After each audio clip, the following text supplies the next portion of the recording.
Hello, everybody. Scott Golden here with the Golden Opportunities Coaching YouTube channel. Haven't been here in a while.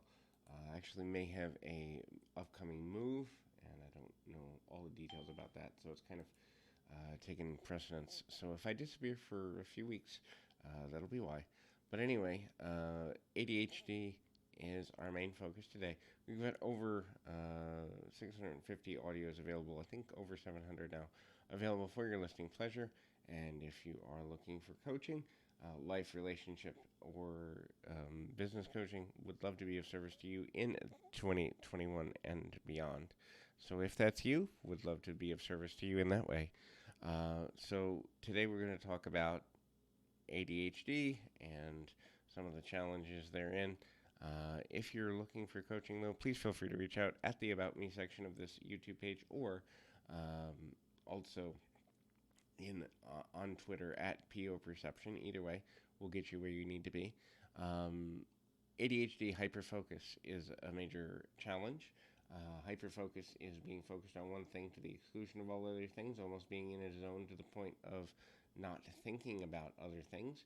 And that hyperfocus can be something as simple as getting down a rabbit trail on the internet. It can be something as complicated as trying to solve a specific problem. But it's also a form of rumination in that the repetitive loop of thought and emotion become a main focus for the person who is trying to um, kind of find a solution or find a fix for whatever's going on. And it becomes challenging because a lot of times with that comes an exclusion to other things, even daily tasks like eating, sleeping, and other important things. The forgetting of those things and the challenge of the forgetfulness can cause a lot of challenges and emotional, I won't say instabilities, but certainly emotional um, upsets when the schedule is changed. And so it becomes extremely difficult to handle kind of dealing with the emotions related to any of that stuff. The next thing is inability to focus. So a lot of people think of ADHD as only inability to focus, but the reality is it's both. Either one becomes so hyper focused on something that they drain their energy, or they switch from thing to thing to thing because the ability to lock in on something and find it interesting or find it compelling. And there is a neurosynaptic functional aspect to why that shift in focus doesn't really fully work. And so what happens is a person has a lot of difficulty in being able to find balance and positivity and meaningfulness and long-term affect and all of that.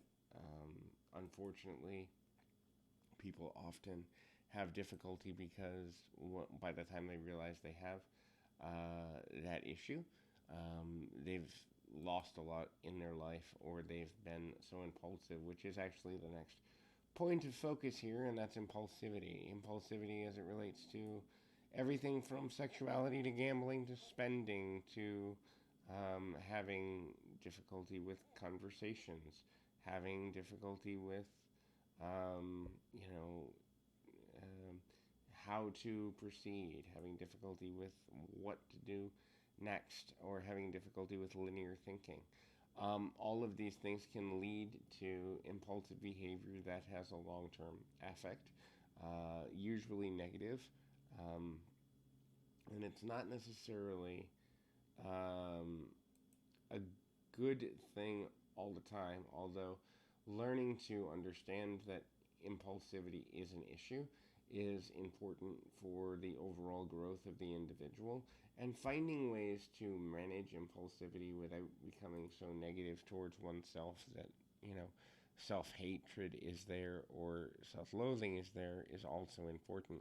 Disorganization is another factor in that process, and disorganization is just the inability to string things together in a linear way that causes a lot of mental and emotional anguish because one sets out to accomplish something or group of tasks, and finding that which is to be done first and where to get started becomes overwhelming. And so when that piece becomes overwhelming, what then follows is the emotional paralysis of being able to make a decision about where to decide on something. That becomes almost damaging because a person begins to feel like they are a personal failure, or they're in a negative space, or they don't know how to fix whatever it is they have going on.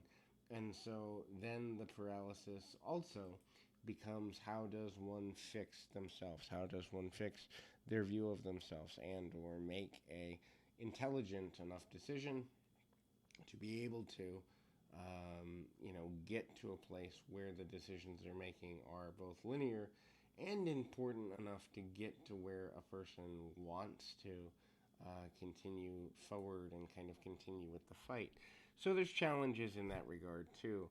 This can lead to lack of motivation when a person feels they never get anything done, or the concept at least is, what I get done never feels like enough. The illusion of competition that I am never enough, or what I accomplish is never enough, ultimately becomes problematic for a number of reasons, because the disorganization causes a person to have a negative view of themselves, then the inability to continue to make decisions that are leading towards something positive or progressive becomes overwhelming. Then the lack of motivation is there because the mood swings of I can handle this, no I can't, yes I can, no I can't become predominant. So in the end, that becomes problematic for a number of reasons. Hopefully this is helpful. I encourage you to keep your feet on the ground, your mind in the moment. Until next time, everybody.